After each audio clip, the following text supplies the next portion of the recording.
What's up, guys? I just wanted to do a follow-up on my market cover-up today because I was picking up my son earlier and I kind of got distracted. So I really didn't get to say all the things I wanted to say, and I think the phone was malfunctioning too because of the heat, because it started flipping forward and back, forward and back. So um, I was talking about how I haven't done a market wrap for a long time, so I kind of wanted to cover what's been going on in the past. And I, like I said in the past, I've said that there's a market crash coming, and I still believe that that is going to happen. Um, However, I'm not quite sure if it's going to happen first or if the dollar is going to go in the toilet and we're going to get hyperinflation first. But everything is setting up just like 2008. You got companies buying back their shares, and you've got businesses declaring bankruptcy, laying off people. Uh, they're buying back shares to increase their earnings, their retained earnings in the business on their balance sheets, on their accounting. But the reality of it is they're not making higher sales. And they're also, the last report I saw on consumer confidence is that it's dropping. So when you get a lot of spending disappearing and businesses actually are losing money in terms of income revenue, and they have to kind of lay off employees to cut expenses, and they have to buy back shares in order to increase their retained earnings to make their balance sheets look good, that's showing a weakness in the economy. Donald Trump, I love Donald Trump, but the same thing, he's talking like Obama that he's making jobs, and the reality of it is those jobs aren't coming back. They're fudging the figures.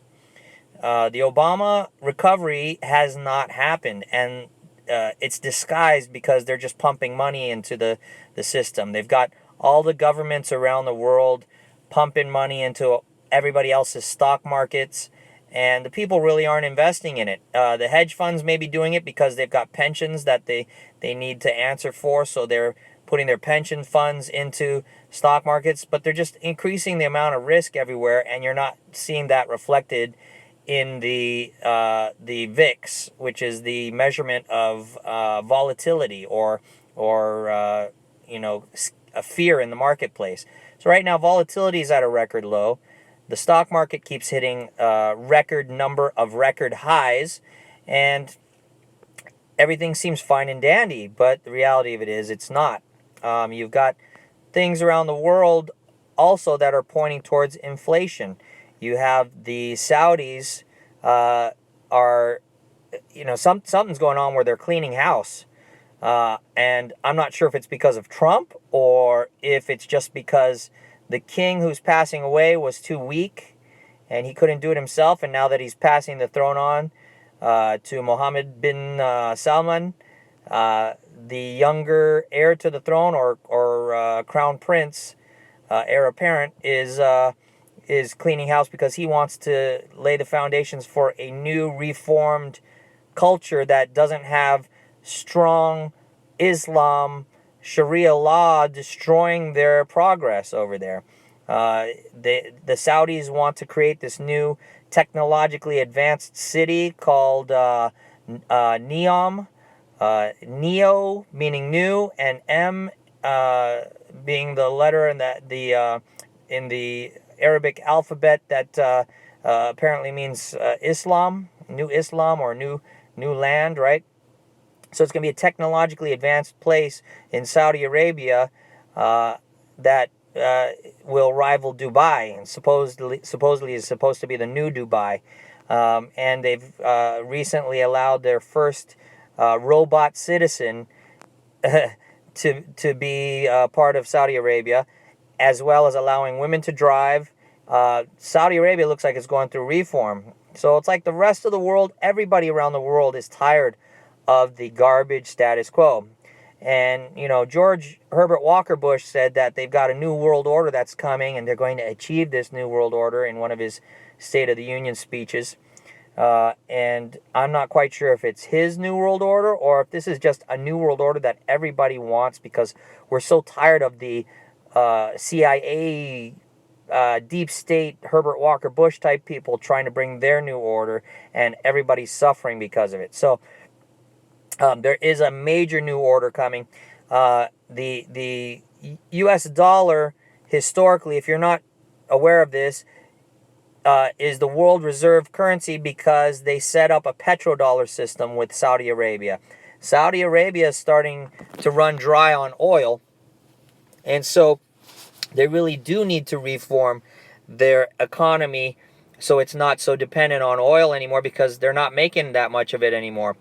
And so the revenue that used to come in from that was making all these princes billionaires isn't there anymore. So they're trying to arrest all the old money there. This Prince Al-Walid bin Talal uh, is one of the major CNBC contributors that when I was a commodities specialist, I used to always see him on there making his globalist comments. And I remember feeling sick listening to this guy making all this oil money, and probably has a harem of young women he's kidnapped from around the world and rapes them. And then he's trying to talk to the world like, I'm gonna guide global policy with my money. And he invested a lot in our tech markets here in the U.S.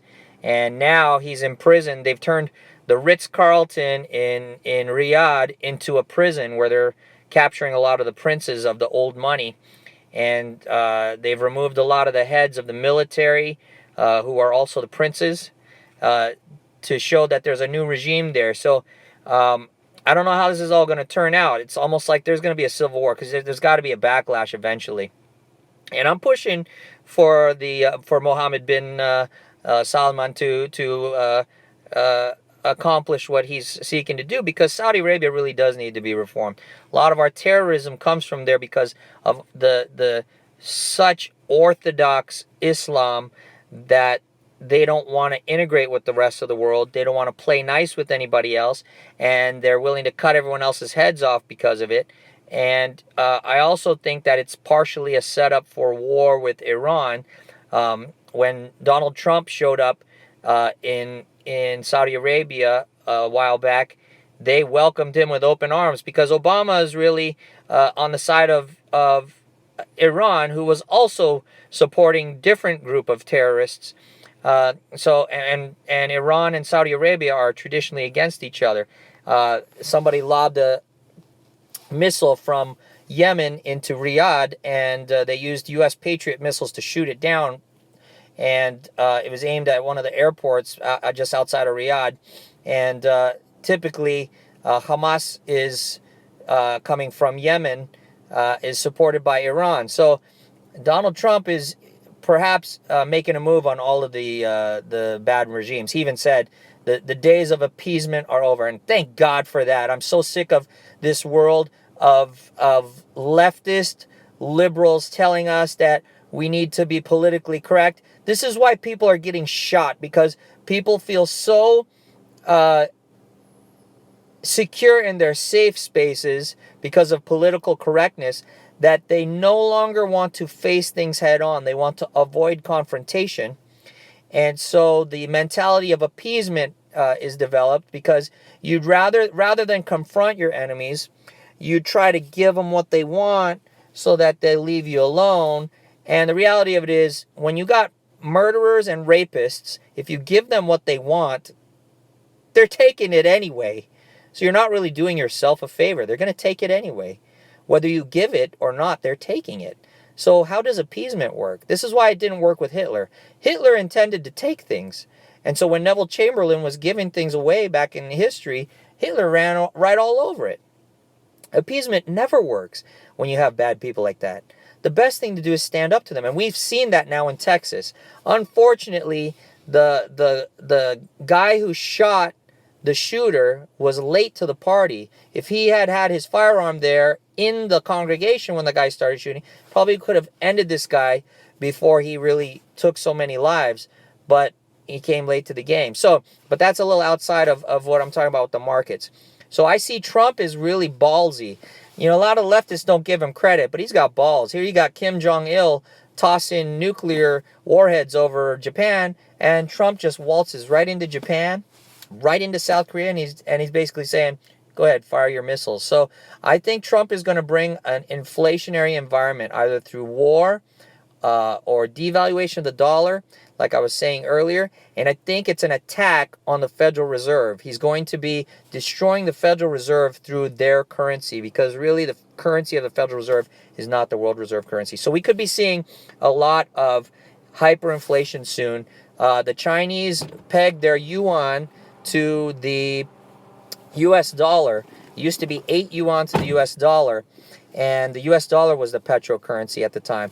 If the US dollar is losing the petro currency status, and the yuan is gaining the petro yuan status, where now everyone around the world, if you want to buy oil, you need to use yuan, RMB, then at some point the demand for RMB is going to increase because you need it to buy oil, and the demand for US dollar will decrease, which will devalue the value of the dollar because the demand is not there, and you'll see a transfer over. And then all that's left to do is to cut the peg between them, and you could see the dollar drop like a rock while the yuan takes off. The only thing keeping them is the yuan is like a balloon right now holding the dollar up. So if you see that peg drop, I would keep my eye out for that, because if they cut that peg, US dollar will really fluctuate freely from the yuan, and you could see massive turmoil in currency markets. I don't know if that's going to happen, because I see Trump going over there putting a lot of pressure on China to be more diplomatic with Korea and put more pressure on Korea, because China really made a big mistake. They sided with Korea. They let North Korea, I should say. They let North Korea do all these tests, and basically what did North Korea do? They ended up destroying this mountain right, I think it's like 50 miles off the border of China, because there's so much nuclear, there was so much nuclear testing going under this mountain that the mountain collapsed, and now all this radiation is coming out. Guess what, China? You created your own radiation problem, you idiots, because instead of siding with Trump, you decided to side with this psycho just because he's on the border, and look how that benefits you. So I think that adds a lot of leverage to what Donald Trump is doing over there. He can bring China in with Xi Jinping to put pressure on Kim Jong-un. He's got South Korea on his side. He's got Japan on his side. And now with the Russia Uranium One thing, Russia's got egg on their face. Putin's got egg on his face, because it's proof now that he was colluding with not Trump, he was colluding with the Democrats, and now he's got egg on his face. So Trump can kind of use leverage in terms of that to get Putin to kind of put pressure now on Kim Jong-un, because Russia's also on the border of right there by North Korea, so they also will suffer from that radiation. So really the world's got to come together and start getting rid of these stupid heads. I mean, everybody, all these bad guys have been just creating a real bad environment for everybody, and they created this crony system where everybody's watching out for each other, because they're either afraid that they're going to get murdered by interfering with this machine, or they are afraid they're going to miss out on all the wealth that everybody's stealing. They want to get their hands in the pockets. Meanwhile, the rest of us are suffering because of it, and we're getting sick of it. So really the world is changing, where we're standing up, and I hope that people stand up more to these shooters. These active shooters are trying to use our tools incorrectly as a justification for why we should lose our rights to those tools, when it's just one person making that bad decision. And then the media doesn't even focus on the fact that the guy that saved the rest of those people in the church in Texas used the very same AR, used the very same Armalite to actually take out the active shooter. If you hear the story, I'm going to try to find it, because YouTube is censoring a lot of the pro-gun messages. But CNN actually did an interview with a gentleman who was telling the story of how the guy is actually a trained NRA instructor, and he was able to use his AR to shoot, because he was able to recognize the guy had a armor on. He was able to recognize that he had vulnerable points with that body armor. He was able to pinpoint shoot where that guy was vulnerable and hit him in the lungs, and then hit him in the throat when he tried to steal a car to get away, get him to drop his AR, which he was misusing. See, reasonable, rational, responsible gun ownership is vital to our protection in this country. So all these things, it's hard to tell. Will the stock market crash with this? The economy's not strong, but yet when the people are strong, amazing things can happen. So I'm thinking that inflation may come before the depression. But if people can't pay their bills, which we're seeing, there's decrease in home starts, in home buying, in debt service. There's increase in debt delinquencies where people aren't paying their bills. So this is where I'm kind of tossing up. I'm trying to figure out what's going to happen first. Is it going to be hyperinflation or is it going to be the depression? But we're in a stagflationary economy, very similar to the 70s, where you've got both forces, and they're both bad. They're both very bad, especially in that situation. What happened in the 70s is you had oil going up in price, which is like we're having right now because the Saudis are creating turmoil, and oil is the oil. All right, there it goes. Oil is the basis for a lot of the manufacturing in our country because we don't just use oil for gasoline here. We use oil for like petroleum products like plastics and various other chemicals. So oil is a very, very big part of our economy, and it causes inflationary shocks to our system when the price goes up. So we're seeing a lot of that, just like in the 70s. So we've got that inflationary pressure. We've also got the dollar losing value, inflationary pressure. Donald Trump wants the inflation because it helps to print more money to bring funding into community redevelopment, like Obama was looking for, and for war, and for all these other things that Trump is trying to push to get America great again. And he's probably going to do it at the expense of the dollar. Plus, it makes the Fed look bad. So all these inflationary pressures, but again, like I said, until the petro yuan severs that link with the U.S. dollar, I don't see any major devaluation in the dollar, rapid devaluation. So I've got to watch to see if that's going to happen. Right now, what I'm seeing more is deflationary. So I've had my market, my stock market short limit orders in, and as the market's been rallying, it's been triggering. So I got one position in already, one group of orders in, so that if the market drops, I stand to make a lot of money. And as the market keeps rallying, I got another set of limit orders ready to trigger. So those are my insurance policy against a deflation. And I'm going to be setting up for commodities rally because I'm seeing it already in the oil. And this is the thing that ticks me off the most about California. Here, our California legislators are raising the gas tax by 12 cents. They've already done it as of November 1st. What did they do before that? They also voted in a pay increase for themselves, these Democrats. And now you got the price of oil going up. Guess what's going to happen? That's going to create a huge shock in the California economy, these imbeciles. You want to get reelected, you Democrats? Stop the sanctuary city stuff and start protecting the citizens. Start protecting our pocketbooks. Because guess what? Those illegal immigrants, you're doing the same mistake that the Catholic Church is doing, which is causing a downfall for the Catholic Church. You're putting all your money on these illegal immigrants. And guess what illegal immigrants do? They don't want to follow our laws, and they don't want to become citizens legally. If they did, they would have followed the process in the first place. They came here across the border. They want to take the resources, use them, and take whatever they can back to the country that they came from whenever everything gets bad. You watch. If the economy in California goes downhill, which it's going to do as oil prices go up and the gas taxes tack on that extra cost, you're going to see a lot of illegal immigrants like rats fleeing a burning ship, sinking ship, jumping back over the border, going to Mexico. So, and to other countries where they come, because Mexico, again, it's not the only illegal immigrants, but they're the main ones because they're right at our border. So these are things I'm looking at, and I'm still trying to figure out what is it going to be. Is it going to be deflation? Is it going to be inflation?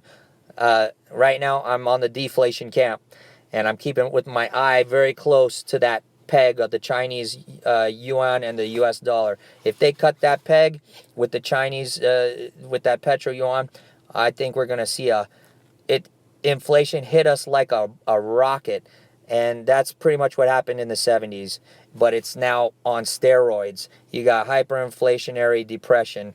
And that's the worst of both worlds. Depression, economic activity goes down. So you lose your job. So your cash becomes valuable to you because you don't have a job. So you're not making money. So people hoard cash in a depression. And so the value of the cash goes up. But if you're in a hyperinflationary depression, it's not just a depression. Now you're in a hyperinflationary situation where if you're hoarding cash and they're printing it like crazy, your cash is becoming worthless in your pockets. And I know people from Mexico, when they had a peso crisis, that their family were, they told me that their family was millionaires in Mexico, and then they had the peso crisis, and overnight they went from being millionaires to paupers because the value of the peso dropped so dramatically. I've seen it all around the world in my studies. I've seen it in Russia with the ruble crisis. I've seen it in Asia with the tiger, when the Asian tigers were growing, and then they had their currency crises at their respective countries. I've seen it in Argentina. Argentina was one of my favorite studies because it when we had the election of President Obama sounded exactly like the president that was running for election at the time that he betrayed Argentina. He gave a hope and change message, and he said, "I will not betray you. I will not betray you. I will not betray you," 3 times to the people. He had his hair cut like one of the national heroes so that everyone identified him as a national hero. And the day he got elected, what did he do? He trimmed his sideburns and his hair so he no longer looked like the national hero, and he betrayed them. And Argentina was a globalized economy. They had outsourced all of their labor, their food production, everything. And they started printing the Argentinian peso. I believe it was a peso. I can't remember if it was a peso, what the currency was named at that time. I think it is the peso. They printed their Argentinian peso to worthlessness. And it created a huge problem, just like in Venezuela. Because now food production, they had to buy outside of the country.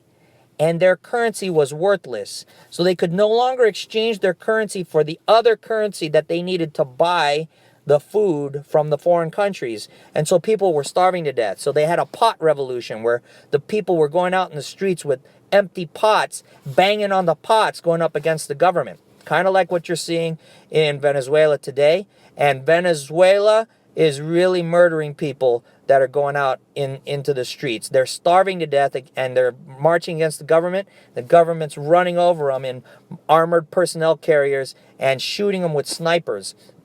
That's your socialism right there. You're also seeing it in Europe. Many of the European nations are falling apart because Europe is actually a reformation of the USSR.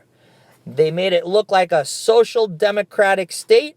And what you social democrats don't get is that socialism, no matter what name you call it, is socialism and always leads to communism. And so the European Union is the new Soviet Union. It's just changed a little bit of locations. It moved further to the west. It's no longer in Russia. It's moved to the European region.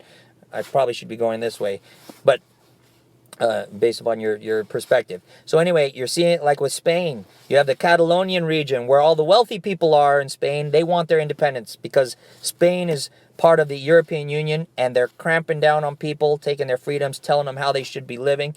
And the Catalonian people are like, we make all the money. Why are you telling us what to do with it? We want out. We want freedom. And you're seeing the fascism, which is socialism also, clamping down on Catalonia, where they've now forced the Catalonian interim government to vacate their posts.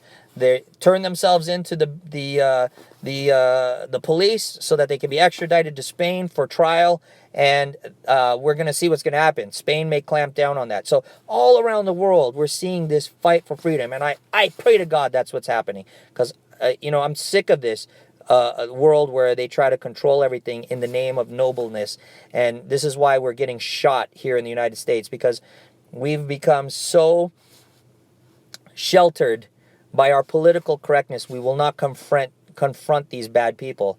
And it's to the point where now if people want to shoot us and kill us, we won't confront them anymore. We'd rather give up our self-defense rights to the police, let the government people take care of us when they couldn't even do it in the first place, And really, your self-defense is your responsibility because no one is going to protect you like you will protect you.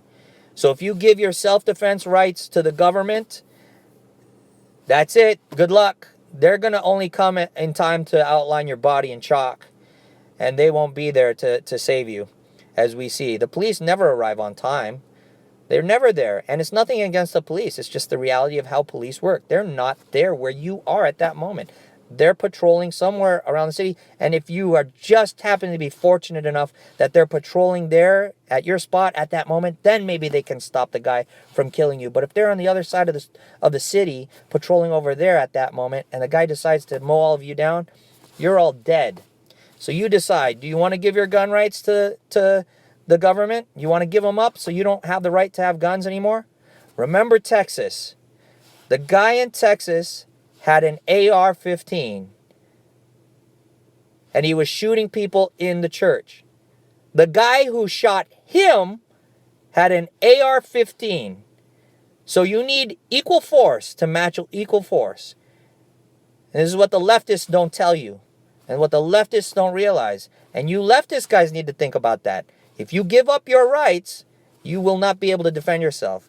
And if you piss off us conservatives, we have ways of keeping our rights.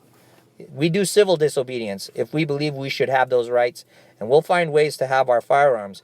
And if you piss us off enough, we'll come for you. Do you want us to do that without your right to have firearms? Don't be so quick to give up your right to firearms, because you need the tools to defend against equal force. Because I'll say it, not all conservatives are right-minded too. I mean, they're not mentally stable too. There are always mentally unstable people on all sides. So really think it through before you give up your rights. And also, this is where I stand on the market. So, like I said, deflation first, possibly, and then hyperinflation. So keep your eyes out. I'm watching the bond markets. If money comes out of the bond markets, we may see a big crash everywhere else. Everything's got money in it, and it just really doesn't make sense right now. So it's real dangerous times to invest, and you really got to know what's going on. So this is my take on it. If you, again, my disclaimer, I am not a financial advisor. I am not certified, licensed in any way. If you decide to follow my recommendations for myself or what I'm doing, that's your responsibility. You're an adult. Take responsibility for what you do. You have no claim against me, my family, my assets, anything else, okay? But hopefully what I'm giving you is something that will help you think about how you should be preparing for the future. And I appreciate all you guys that support me. What's up, Eva? I'm glad that you've been patiently listening the whole way through. I just haven't been addressing to you. But you guys take care, okay? All right, and I'll have some further follow-ups down the road. Take care. Bye.